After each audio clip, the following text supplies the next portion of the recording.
Govinda Swami. Aujourd'hui, je vais vous assister dans ce voyage intérieur et j'ai des très bonnes nouvelles à vous partager. Ce ne sont pas des nouvelles comme on entend à la radio, à la télévision ou sur Internet. Ce sont des nouvelles transcendantales. Donc, ça veut dire que c'est des nouvelles qui ne sont pas de ce monde. Et comme elles ne sont pas de ce monde, elles sont parfaites. Elles ne sont pas perturbées, elles sont éternelles. Et c'est ce qu'on va découvrir ensemble aujourd'hui. Mais avant tout, avant de vous partager un verset de la Bhagavad Gita, pour ceux qui ne le connaissent pas, c'est un très ancien texte de yoga qui explique la nature de l'âme et l'environnement dans lequel on vit, comprendre qu'est-ce que cet environnement, en quoi ça consiste, et aussi l'émancipation de l'âme, de l'existence matérielle, de permettre à l'âme de se libérer des fausses conceptions, de cette illusion qui nous recouvre et qui ne nous permet pas d'éveiller notre véritable identité. Mais avant, on va partager un autre mantra. Donc, vous pouvez répéter après moi. Ça va comme si Om Namo Bhagavate Vasudevaya. Om Namo Bhagavate Vasudevaya.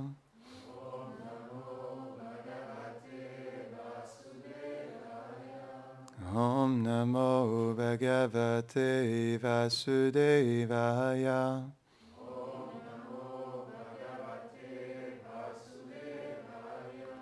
Om Namo Bhagavate Vasudevaya.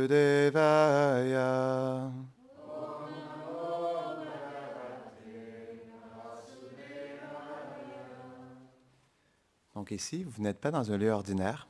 C'est ce qu'on appelle un tirtha ou un dham. C'est un lieu sacré, comme pour ceux d'entre vous qui sont allés en Inde ou qui viennent de l'Inde. Vous pouvez voir qu'en Inde, il y a beaucoup de lieux sacrés. Donc des lieux sacrés, qu'est-ce que c'est? En réalité, c'est un lieu qui nous permet de retrouver son espace sacré. Parce qu'on a tous un espace sacré, mais on peut dire que nous l'avons perdu. Parce que la société dans laquelle nous vivons ne nous donne pas l'information sur cet espace sacré et les outils aussi pour vivre dans cet espace sacré. Donc, c'est pourquoi les lieux comme ici sont très importants pour l'éveil spirituel. Parce qu'ils permettent, par la nature du lieu, on peut le sentir, non? Si vous avez le moindre réceptivité spirituelle, vous pouvez sentir qu'il y a quelque chose de vraiment spécial ici. Et le plus on devient réceptif à cet espace, à ce lieu sacré, le plus on devient imbibé de ce lieu.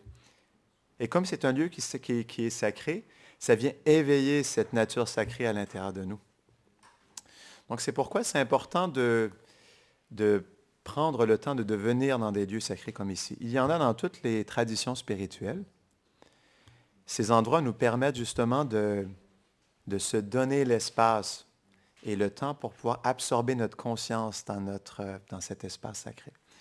Donc je vais vous lire un verset de la Bhagavad Gita. Donc c'est en sanskrit, donc je vais le lire une fois, puis ensuite on va regarder la traduction et le commentaire ensemble. Na sato vidyate bhavo, na bhavo vidyate sata, ubayorapyudrishtuntas, tvanayos tatvadashibi. Vous n'êtes pas obligé de répéter ça à la maison. Traduction. Ce qui est temporaire, comme l'été et l'hiver, n'a pas d'existence durable. Et ce qui est éternel, comme l'âme, n'a pas de destruction. Ceux qui connaissent la vérité ont atteint cette conclusion en délibérant sur ces sujets. Commentaire. L'âme est éternelle et immuable, alors que le corps matériel grossier qui le recouvre est en constant changement et est temporaire. Il doit être abandonné au moment de la mort, quand le temps passé à vivre dans ce corps est écoulé pour l'âme.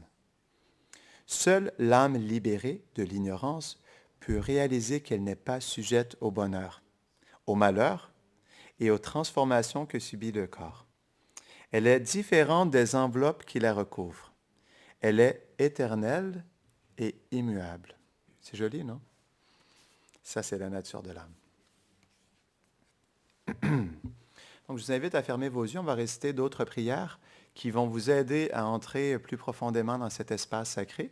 C'est des chants qui sont vraiment merveilleux. Je vous invite juste à fermer vos yeux et à vous absorber dans ces doux mantras. Om Jnana-timirandasya Jnananjana-shalakaya Chakshurunmilitam Jena Tasmai Shri Gurave Namaha Shri Chaitanya Manobishtam Stapitam Jena Bhutade Swayam Rupa Kadamayam Dadati Svapadantikam He Krishna Karuna Sindho Dinabandho Jagatpate Gopesha Gopika Kanta Radha Kanta Namostute Tapta Kanchana Gaurangi Radhe Brindavaneshwari Vrishabhanusute Devi Pranamami Hari Priye Vanchakalpatarubhyascha Kripa Sindhubhya eva cha Patitanam Pavanebhyo Vaishnavebhyo Namo Namaha Jaya Shri Krishna Chaitanya Prabhu Nityananda Shri Advaita Gadadhara Shivasari Gaura Bhaktavinda Hare Krishna Krishna Krishna Hare Hare Hare Rama Rama Rama Hare Hare Hare Krishna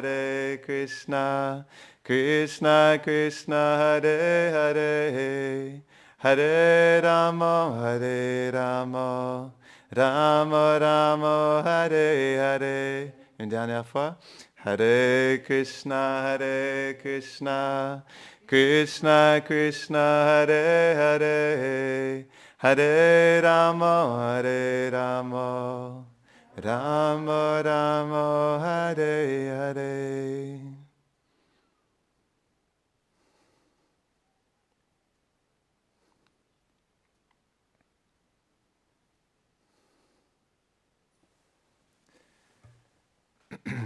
Donc, on parlait du voyage intérieur. Donc, la Bhagavad Gita, elle nous aide à faire ce voyage intérieur. Parce qu'on doit tous faire ce voyage un jour. Dans cette vie ou dans une autre. Parce que c'est le destin de l'âme. De vivre dans la transcendance. De vivre dans l'éternité. L'âme, elle est faite pour ça. Donc, on entend toutes sortes de choses à la radio, à la télévision, toutes sortes de nouvelles. J'ai une autre nouvelle à vous annoncer.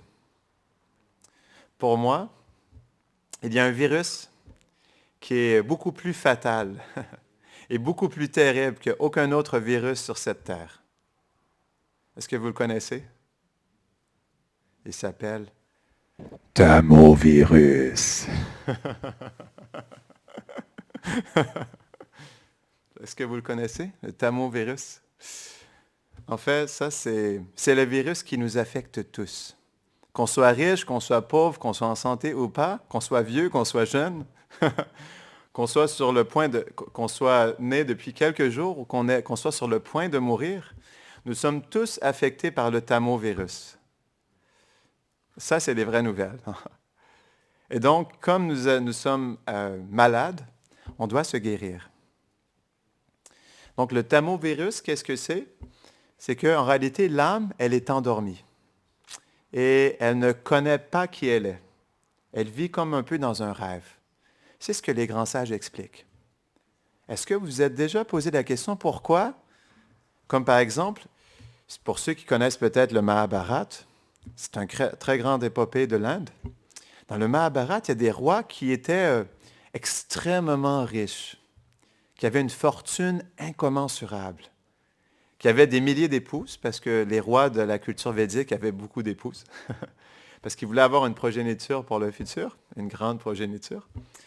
Et donc, ils avaient le respect de tous, ils avaient plein de qualités, ils avaient un immense royaume, ils étaient adulés par la population.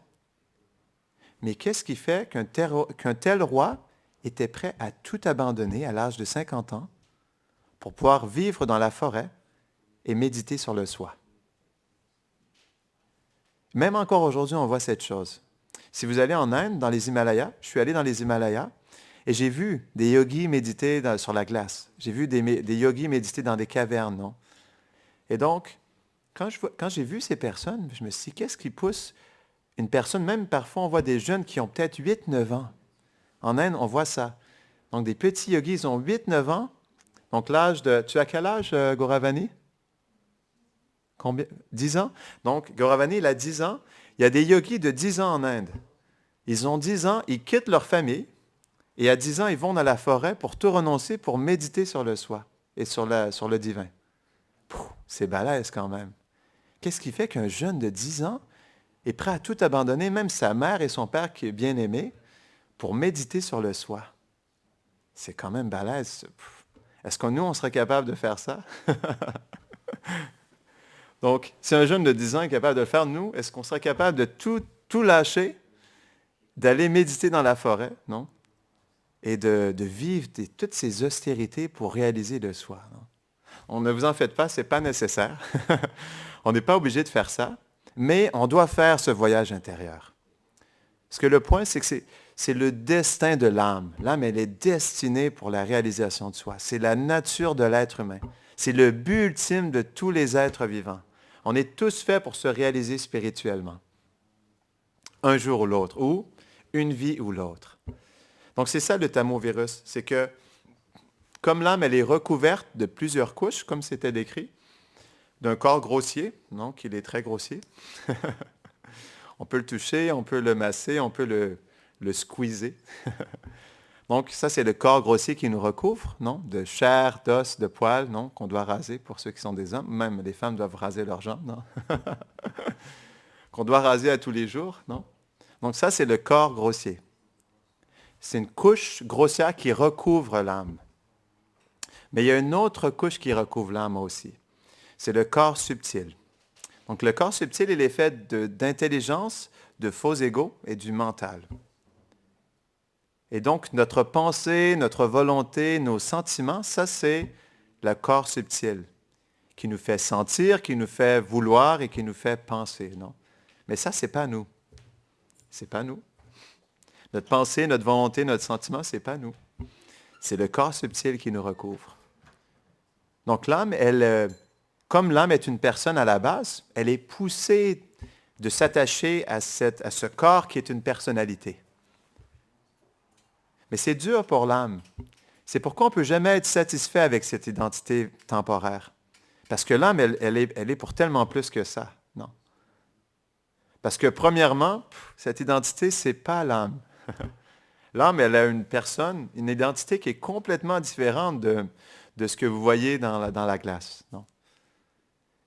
Et donc, c'est pourquoi c'est difficile. Parce qu'on se cherche, mais on n'arrive jamais à se trouver. Parce qu'on ne peut pas se trouver dans cette personnalité.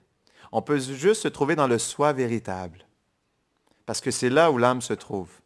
C'est là où notre réelle personne se trouve. Pas dans ce qu'on voit dans la glace. Pas dans ce qu'on a posté sur Facebook hier soir. Hier soir, à 6h39, j'étais à tel restaurant et j'ai mangé une glace. Donc ça, c'est pas nous. C'est pourquoi Facebook, c'est vraiment contaminant. C'est une arme de distraction massive, non? Facebook.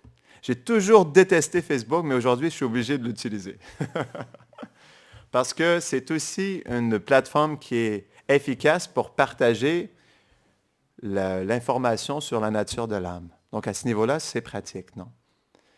Donc, le point, c'est que on est tous affectés par le tamovirus, qui nous pousse à croire que nous sommes cette identité temporaire, qui nous pousse à aimer, à détester, à souffrir et à rejeter peu importe ce que nous sommes, non? Parce qu'on s'identifie à cette personne temporaire. Mais l'âme, elle est faite pour tellement plus que ça. Donc, si chacun d'entre nous ici présents aujourd'hui, pourrions prendre réellement ou pourrions accepter, donc vivre cette réalisation de l'âme, on voudrait réellement changer notre vie.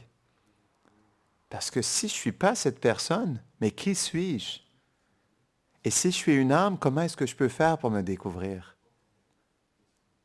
Donc, c'est lorsque l'âme, elle a cette réalisation qu'elle change. Ça, c'est la vraie transformation, pas le reste.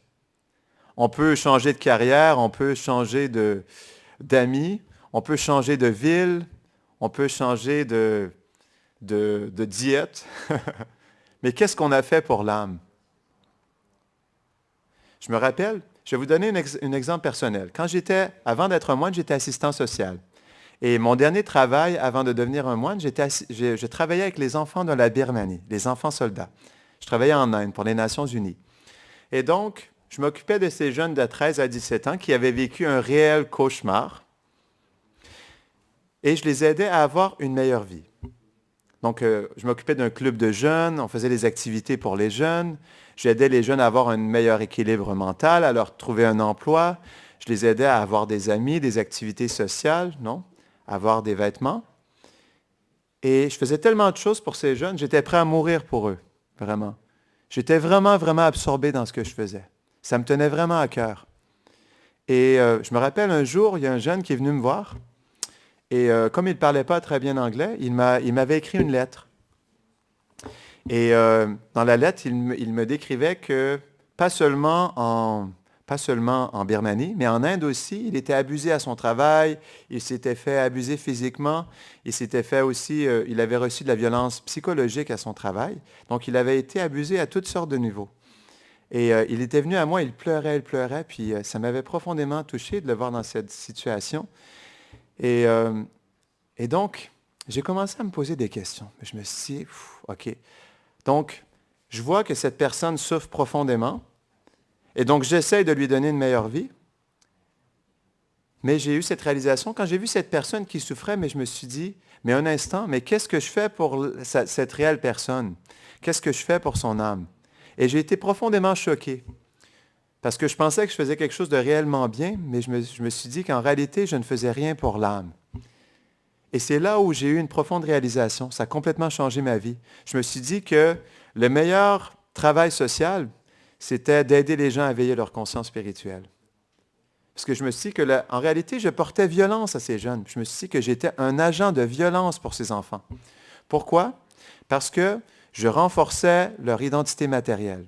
Je renforçais leur faux ego. Je leur donnais une meilleure vie matérielle.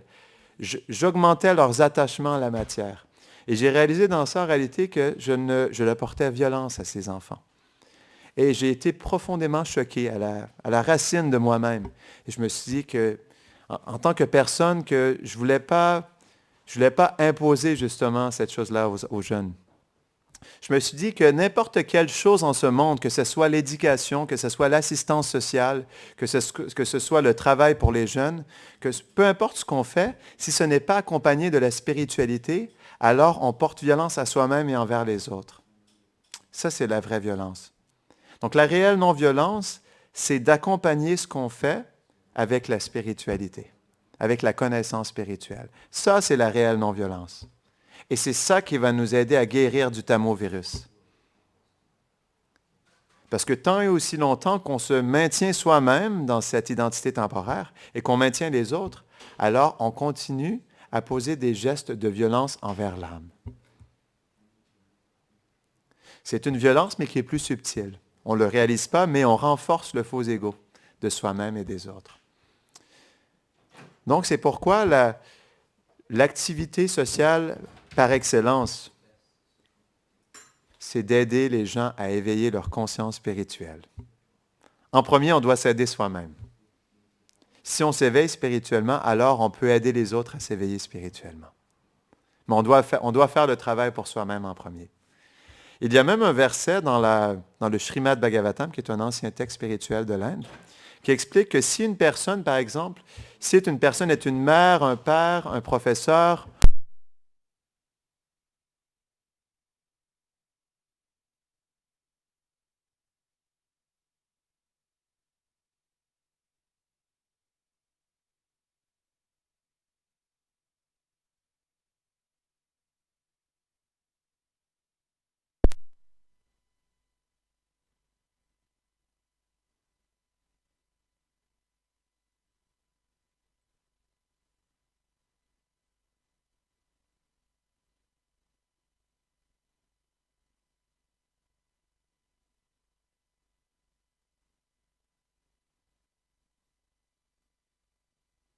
c'est d'éveiller notre conscience spirituelle. Ça, c'est la vraie résolution. Ça, c'est la résolution originelle. D'éveiller notre âme. Ça, c'est la meilleure des résolutions. Pourquoi? C'est parce que si on ne prend pas cette résolution aujourd'hui, alors on devra la prendre peut-être l'année prochaine, peut-être dans 10 ans, ou si on ne la prend pas dans cette vie, on devra la prendre dans une autre vie. Donc, on doit la prendre un jour, cette résolution. Pourquoi ne pas la prendre aujourd'hui, le 3 janvier 2021? Non. Ça, c'est la résolution originelle. De prendre le temps de se réaliser spirituellement. Ça, c'est notre vrai travail. Ça, c'est sur quoi on doit mettre notre énergie dans la vie. Pourquoi? Parce que c'est le but de l'être humain. L'être humain, parce qu'elle est une âme spirituelle qui peut réfléchir sur qui elle est, son but, c'est de se réaliser spirituellement. Ça, c'est notre travail. Et ce qui est tellement dur là-dedans, ce qui est tellement triste pour moi, pour moi-même aussi, parce que je ne m'exclurai pas, parce que ce n'est pas que je suis toujours illuminé, non? Ce n'est pas que je suis toujours conscient de ma nature spirituelle. Mais ce que je vois pour moi-même et pour les autres, c'est que malgré le fait qu'on se répète ce message, on tombe tellement facilement dans l'oubli de notre nature spirituelle. Et ça, c'est tellement triste. Et même, par exemple, on parle de ça tout de suite, non? C'est tellement un sujet qui est important. C'est tellement primordial pour l'éveil de l'âme. Et malgré tout ça, on va retourner chacun chez soi et on va tellement facilement se laisser reprendre, en fait, par cette illusion. Donc, c'est pourquoi l'association, elle est essentielle pour le progrès spirituel. Pourquoi? Parce que si on s'associe juste avec soi-même, quelle est la qualité de notre association? À moins qu'on soit une âme réalisée, si on s'associe juste avec soi-même et son mental, est-ce qu'on pourra réellement à chaque instant s'éveiller à cette nature spirituelle? Non? C'est pourquoi l'association pour le progrès spirituel, c'est quelque chose qui est absolument essentiel. C'est pourquoi on a ce lieu ici, Vrajabhavan, non? Vrajabhavan, c'est un lieu sacré qui donne premièrement l'espace pour s'absorber dans cette nature spirituelle, mais l'association aussi de personnes qui cherchent aussi, qui ont ce but de s'éveiller à leur véritable nature. Donc c'est pourquoi l'association, elle est tellement importante. Si on veut devenir un musicien, on doit s'associer avec des musiciens. Si on veut devenir un acteur, on doit s'associer avec des comédiens. Mais si on veut devenir un transcendentaliste, on doit s'associer avec des transcendantalistes. Donc l'association, ce qu'on appelle Sadhu Sangha, c'est ce qui fait naître en nous la graine de la dévotion, l'éveil de l'âme, et qui permet à l'âme de graduellement s'éveiller à sa véritable identité. Donc on doit se permettre, c'est un choix personnel. L'âme doit le vouloir. Parce que sans le désir, c'est ça qui est triste, sans le désir, on ne peut pas forcer les êtres à s'éveiller. Une personne doit le vouloir. C'est pourquoi un dicton dans le Veda explique que la libération la libération, elle vient tout simplement quand on la désire. Mais il faut la désirer. Et si nous n'avons pas ce désir, on doit chercher à l'intérieur de nous. Et on doit voir qu'est-ce qui fait en l'intérieur de nous que nous n'arrivons pas à éveiller ce pur désir de l'âme, de s'éveiller à sa vraie identité et sa relation éternelle avec le divin. Donc, on doit faire cette introspection, parce que sans introspection, il n'y a pas de progrès spirituel. On doit profondément se questionner. On doit chercher à l'intérieur de nous. Mais ça doit se faire par un désir en premier. Parce que si nous n'avons pas le désir, rien ne va se manifester. Comme on dit, aide-toi et le ciel t'aidera. Non. Donc, on doit vouloir s'aider soi-même. Et ça prend beaucoup d'humilité. Parce que l'humilité, elle permet d'accepter que nous avons le tamovirus.